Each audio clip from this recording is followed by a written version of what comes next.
Teóricas de la investigación. La enfermedad hipertensiva es un síndrome caracterizado por el aumento de la presión arterial sistólica y o diastólica por encima de los valores considerados como óptimos o normales. Al respecto, Castel, Bosca, García y Sánchez en el 2015 señalan que la hipertensión arterial en el 5% de los casos se conoce la causa, mientras que en el resto tienen una causa no identificada.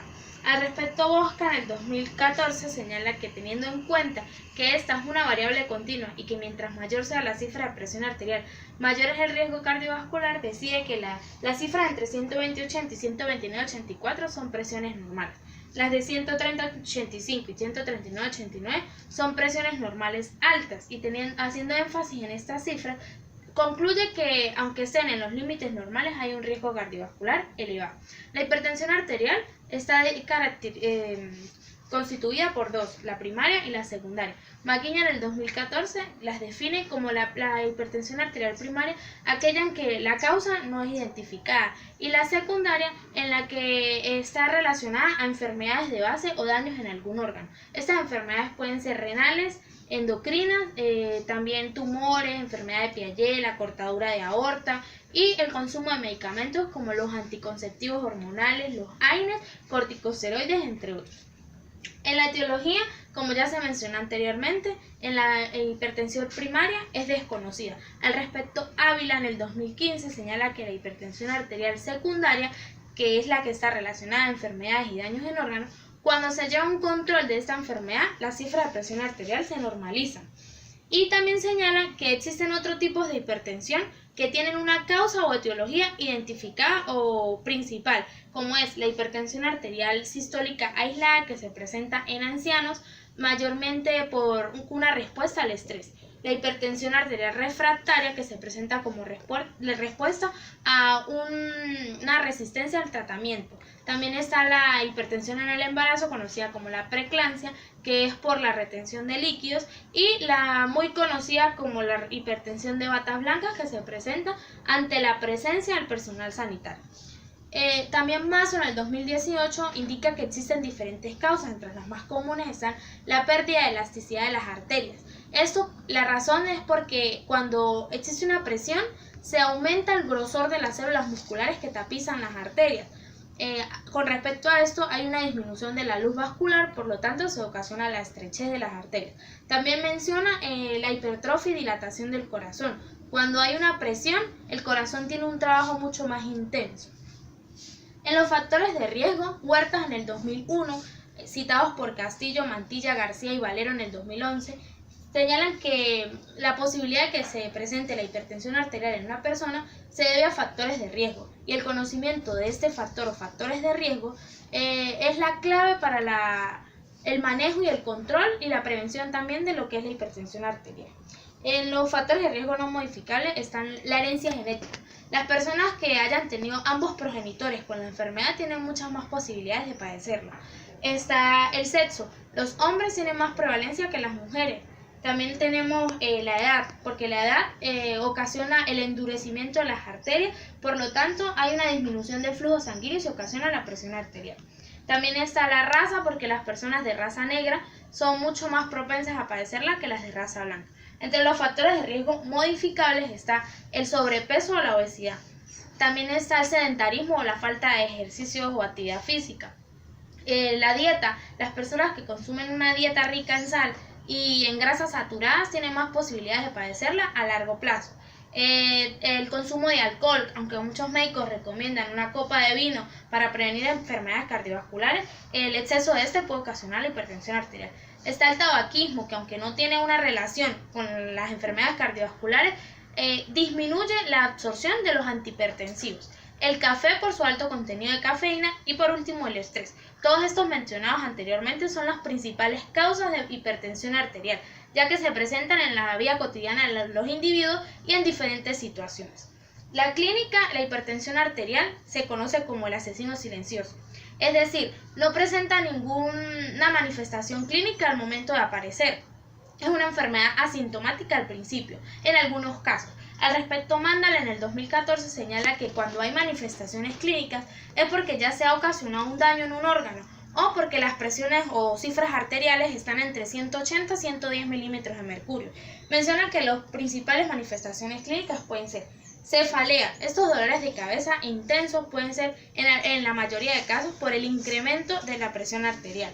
El dolor en el dorso del cuello, náuseas, en algunos casos hay vómito, en la mayoría de casos se presenta hemorragias nasales súbitas y severas, también hay fatiga, hay falta de oxígeno, y cuando hay hipertensión por un tiempo prolongado sin control, puede haber un daño en la vista o retina.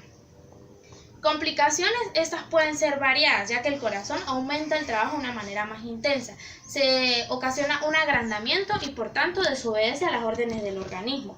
Por tanto, este ocasiona una presión en el ventrículo izquierdo y se va a llevar a cabo una hipertrofia que luego conlleva a la insuficiencia cardíaca. Entre las complicaciones, Maguiña en el 2014 señala que pueden ser renales, cerebrales y cardíacas. Las renales porque se ocasiona la nefroesclerosis y por lo tanto los niveles de creatinina van a aumentar, ocasionando la insuficiencia renal.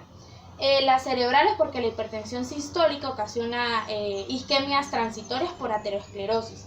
Y la cardíaca porque se va a ocasionar una presión en el ventrículo izquierdo, ocasionando la hipertrofia en el corazón. El tratamiento se lleva a cabo a través de los cambios de estilo de vida para la disminución de presión arterial y también disminuye los factores de riesgo. Al respecto, Echeverria y Radio en el 2015 señalan que adquirir cambios de estilo de vida o adquirir hábitos saludables conllevan a la disminución de la presión arterial teniendo en cuenta las siguientes recomendaciones. La reducción del peso cuando la persona es obesa, reducción del consumo de alcohol, reducción también del consumo de sodio, adquirir una dieta rica en potasio y calcio, el tratamiento para el estrés, también está el hacer o tener una actividad física continua, entre otras cosas. En la prevención, esta se lleva a cabo a través de los cambios de estilo de vida y va de la mano con el personal de enfermería. Vanek en el 2011 refiere que las personas que tienen antecedentes familiares de hipertensión arterial son más propensas a padecerla. Por lo tanto, estas personas deberían cuidarse mucho más que las otras, teniendo controles de presión arterial y pues evitando los factores de riesgo modificables. El personal de enfermería cumple un papel clave y muy importante, ya que son los principales educadores al momento de informar a los individuos, tanto en el ámbito personal como familiar, sobre la prevención de los factores de riesgo, también sobre cómo deben llevar una vida saludable y un estilo de vida más saludable. Capítulo 3. Marco metodológico.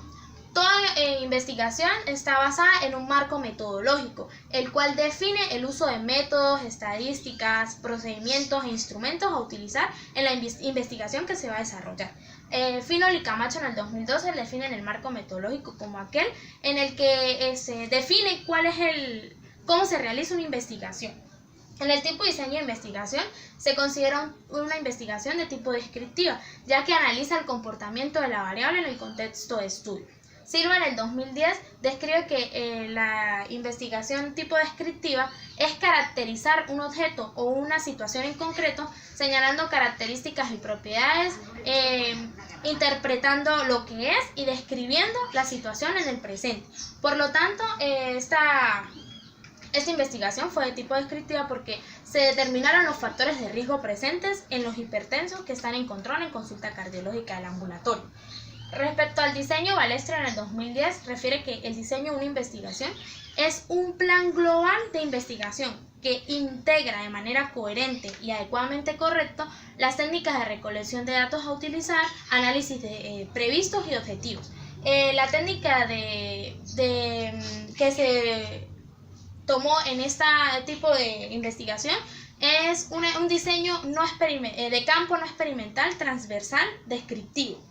Con respecto a los datos a utilizar en esta investigación, fueron recogidos directamente de los sujetos a investigar, de tal modo que Arias en el 2012 define el diseño de campo como aquel en el que los datos a utilizar son recogidos directamente de los sujetos o de la realidad donde ocurren los hechos.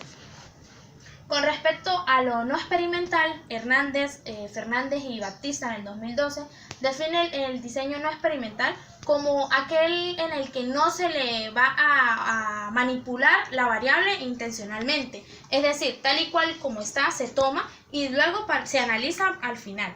De tal modo que, por lo anteriormente expuesto, nuestra investigación no hubo una manipulación intencional en la investigación, ya que se tomaron en cuenta fueron los factores de riesgo presentes en los usuarios.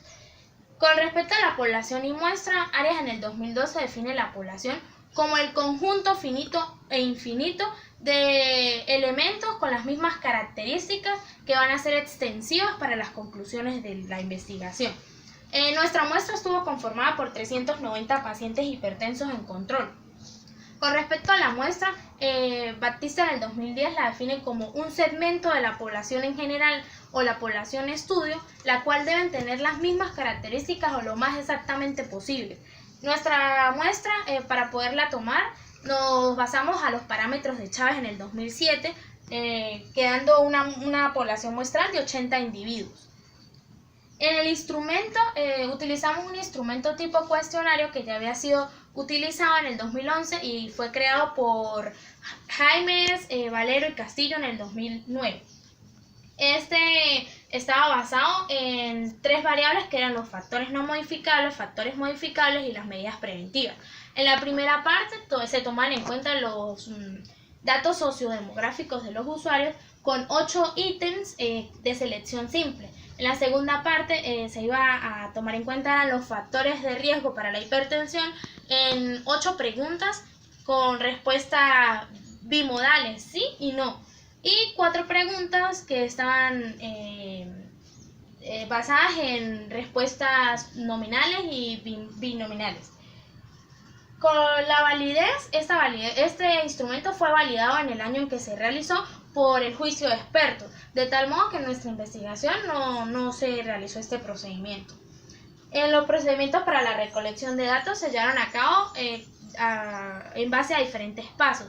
Primero se llevó la carta de aprobación al ambulatorio, donde en este caso las autoridades competentes nos dieron la autorización, nos firmaron la carta y luego tuvimos una reunión con el personal de enfermería para explicar cuál era el procedimiento que se iba a llevar a cabo, qué era lo que se iba a realizar y para que nos dieran su colaboración.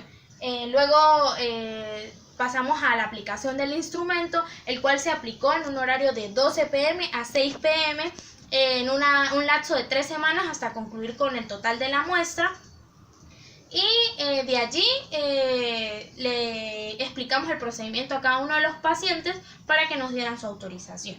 En el plan de tabulación y análisis de los resultados, la tabulación se lleva a cabo de forma manual para luego hacer uso de las estadísticas descriptivas y a través de las tablas y gráficos que se realizaron con los datos ya anteriormente recolectados, se realizó el análisis tanto cuantitativo como cualitativo.